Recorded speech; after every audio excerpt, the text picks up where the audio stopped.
So అందరికీ నమస్కారం. మనం బేసిక్ ఎండ్ గేమ్స్‌లో వెరీ ఇంపార్టెంట్ ఎండ్ గేమ్ అయినటువంటి రుక్, కింగ్ వర్సెస్ రుక్ అంటే ఒక ఏనుగుతో చెక్‌మేట్ చేయటం వల్ల. ఇది రెగ్యులర్‌గా వచ్చే ఎండ్ గేమ్ అండి. చాలా ఇంపార్టెంట్. ఆహ్, సో మనం స్టాక్ ఫిష్‌తో ఆడుతున్నాం కంప్యూటర్‌తో. ఒకానొక అంశం సేమ్ అదే. చివరాఖరి సేమ్ అన్ని ఎండ్ గేముల్లోనూ ఇప్పటిదాకా చెప్పిన ఎండ్ గేముల్లోనూ ఇది క్వీన్ 2 రూక్స్‌తో గానీ, క్వీన్‌తో గానీ చివరాఖరి ఎడ్జ్. చివరాఖరి ర్యాంక్‌కి. అంటే ఇటైనా తీసుకెళ్ళొచ్చు, ఎటైనా తీసుకెళ్ళొచ్చు. బేసిక్‌గా సారీ. ఇటైనా తీసుకువెళ్ళొచ్చు, ఎటైనా తీసుకువెళ్ళొచ్చు. ఎడ్జ్‌కి తీసుకువెళ్ళాలి. First and foremost thing. So, దానిలో భాగంగా ఎడ్జ్‌కి తీసుకెళ్ళాలంటే ఈ కింగ్‌ని ముందుకు రానీయకూడదు. ఎప్పుడు చేసే పనే. So, this is the first move. వెనకెళ్ళింది. చాలా ఫ్రెండ్లీగా ఉన్నట్టుంది కంప్యూటర్. ఇంకా ముందుకెళ్తాం. సో, సేమ్ అంతే. మనం రాజుని తెచ్చుకోవాలండి సెంటర్‌కి. వెనక్కెళ్తే మనం అటు వెళ్ళిపోతామండి. సో, ఎందుకు? ఇవన్నీ కంట్రోల్ చేస్తున్నాం. సో, రాజుని హెల్ప్ తెచ్చుకోవాల్సిందే. క్వీన్ గేమ్‌లో అయినా సరే, రుక్ గేమ్‌లో అయినా సరే రాజు హెల్ప్ లేకుండా మనం చెక్‌మేట్ చేయలేం. సో, రాజు పైకి తెచ్చుకుంటున్నా. క్వీన్ గేమ్‌లో రాజుని ఎదురు పెట్టుకున్నాం. ఇప్పుడు అంతే. సో, ఇలా రాజుని ఈ రెండు రాజుల్ని ఉంచుకున్నామండి. So, that is the point. ఇప్పుడు చాలా ఇంపార్టెంట్ అంశం ఏంటంటే స్టార్టింగ్ నుంచి కూడా చేయొచ్చు. ఇక్కడ మనం గమనించాల్సింది బాక్స్ మెథడ్.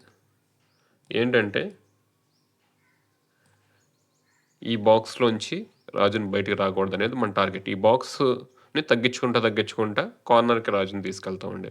సో, ఫస్ట్ దీనిలో భాగంగా ది ఈ బాక్స్‌ని తగ్గించాలి. సో, మనం ఏనుగుని గనుక ఇక్కడేస్తే కొత్త బాక్స్ క్రియేట్ అవుద్ది. చూసారు ఈ రకంగా తగ్గిపోద్ది. సో, ఈ బాక్స్‌ని తగ్గించుకుంటా వెళ్ళటం. ఇది స్టార్టింగ్ నుంచి చేయొచ్చు. బట్ కంప్యూటర్ వెనక మూసేసింది కాబట్టి, మనకి హెల్ప్ చేసింది కాబట్టి అలా చేయలేదు. సో, చూడండి ఇప్పుడు బాక్స్ తగ్గిపోయింది. నెంబర్ ఆఫ్ స్క్వేర్స్ తక్కువ స్క్వేర్‌లకి పరిమితం అవుతున్నాడు రాజు. ఇప్పుడు కూడా మళ్ళీ చూడండి. మళ్ళీ కొత్త బాక్స్ చూసారా? సో, ఇక్కడ ఇప్పుడు కొత్త బాక్స్ క్రియేట్ చేసి ఇలా ఏస్తే రాజు డైరెక్ట్‌గా తినేస్తాడు కాబట్టి రాజు హెల్ప్ తీసుకెళ్తున్నాం. ఓకే. ఇప్పుడు గనక మనం ఇటేస్తే ఈడు తప్పించేసుకుంటాడు. సో, ఐ మీన్ ఈడు తప్పించుకుంటాడు రాజు. సో, ఈ బాక్స్ నుంచి మాత్రం మనం బయటికి వెళ్ళనీయకూడదు రాజుని. అదే ఇంపార్టెంట్ టార్గెట్. సో, ఇదేసానండి. వెయిటింగ్ మూవ్ లాగా అనమాట. ఏం చేస్తాడో చూద్దాం. సో, ఇప్పుడు మనకు బాక్స్ తగ్గించడానికి మళ్ళీ అవకాశం ఉంది. సో, ఇప్పటిదాకా ఈ బాక్స్‌లో ఉన్నామండి. ఇప్పుడు బాక్స్ తగ్గించి కొత్త చిన్న బాక్స్‌లోకి తీసుకెళ్ళాం. చూసారుగా? సో, చివరాఖరి ఎడ్జ్‌కొచ్చేసాం. హ్యాపీ. ఎడ్జ్‌కి తెచ్చేసాం. ఈ ఎడ్జ్‌కి తెచ్చారు చూడండి. ఎడ్జ్‌గా ఉన్నప్పుడు స్ట్రాటజీ మారిపోద్ది. దూరంగా వెళ్ళిపోవచ్చు. ఇబ్బందేం లేదు. ఇక్కడ మనం ఏం చేయాలంటే మన టార్గెట్ ఏంటంటే రాజులు 2 ఎదురు బెదురుండాలి. అది మనం మూవ్ అవ్వాలి. అంటే మన టార్గెట్ ఏంటంటే రాజులు 2 ఎదురు బెదురవ్వాలి. అది మనం మూవ్ అవ్వాలి. అప్పుడు ఏం జరుగుద్ది? ఫర్ సపోజ్ మీరు ఊహించుకోండి. బ్లాక్ రాజు ఇక్కడ ఉన్నాడనుకుందాం. అప్పుడు ఇక్కడికి గాని రాకుండా మన కింగ్ కంట్రోల్ చేస్తది. అప్పుడు బ్యాక్ ర్యాంక్‌లో అలా పెడితే చెక్‌మేట్ అయిపోద్దండి. సో, అది మన టార్గెట్. అది మన డ్రీమ్ పొజిషన్. సో, దీనిలో భాగంగా మనం ఇటేద్దాం మూవ్. ఇటేస్తే ఒకవేళ రాజు ఇటేస్తే చెక్‌మేట్ అయిపోద్ది. అటెళ్తే మనం దాన్ని వెంబడిస్తాం. చూడండి. సో, ముందుకేసాం. ఒకవేళ రాజు ఇటేస్తే చెక్‌మేట్. అటేసాడు కాబట్టి ఇటేసాం. ఇప్పుడు ఇక చచ్చినట్టు ఇటు రావాలి. అప్పుడు చెక్‌మేట్.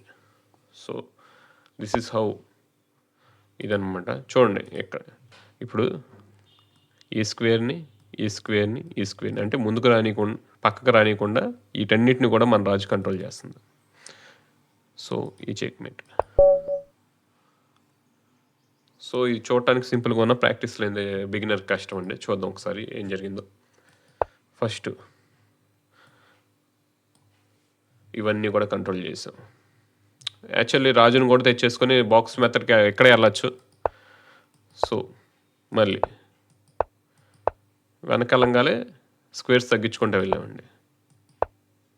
సో, ఈ పర్టిక్యులర్ పొజిషన్‌లో ఇందాకడ ఇక్కడ చంపేస్తుంది కాబట్టి, థ్రెటన్ చేస్తుంది కాబట్టి జరిపామండి. సో, ఇంకా ముందుకి, ఇంకా ముందుకి, ఇంకా ముందుకి.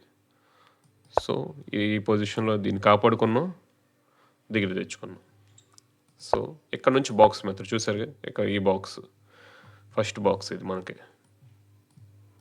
ఈ బాక్స్‌లో స్క్వేర్‌లు ఎడ్జ్‌లోకెళ్ళేంత వరకు ఈ మెథడ్ ఫాలో అవుతాం.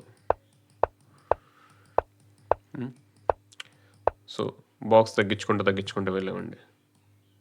చూసారుగా? అండ్ చివరాఖరికి ఎడ్జ్‌కొచ్చేసింది. ఈ ఎడ్జ్‌కొచ్చినా గానీ, ఎడ్జ్‌కొచ్చి ఈ రకంగా ఉండటం మన డ్రీమ్ పొజిషన్. దాని తర్వాత రాజులని ఎదురు బెదురుగా ఉంచుకోవాలి. సో, ఒకవేళ ఆల్రెడీ చెప్పి ఇటేసుంటే ఇది చెక్‌మేట్. అటెళ్ళింది. సో, ఈ పొజిషన్‌లో కూడా ఒకవేళ వైట్ మూవ్ అయినా గానీ, ఒకవేళ వైట్ మూవ్ అయితే ఇది చెక్‌మేట్ అండి. ఈ ప్యాటర్న్ ఏదైతే చెక్‌మేటింగ్ ప్యాటర్న్‌లోనో గుర్తుపెట్టుకోవడం చాలా ఇంపార్టెంట్. సో, తర్వాత రాజెట్టేస్తే ఇది చెక్‌మేట్. సో, ఇది కంప్యూటర్‌తో గానీ, మీ ఫ్రెండ్స్‌తో గానీ ఈ మెథడ్ క్లియర్‌గా రెండోసారి ఈ వీడియో చూసి ప్రాక్టీస్ చేయండి. చాలా ఈజీగా మీరు ఈ పర్టిక్యులర్ పొజిషన్‌ని నేర్చుకొని గెలుస్తారు. ప్లీజ్ డూ సబ్స్క్రైబ్ చదరంగ పాఠశాల. Have a nice day.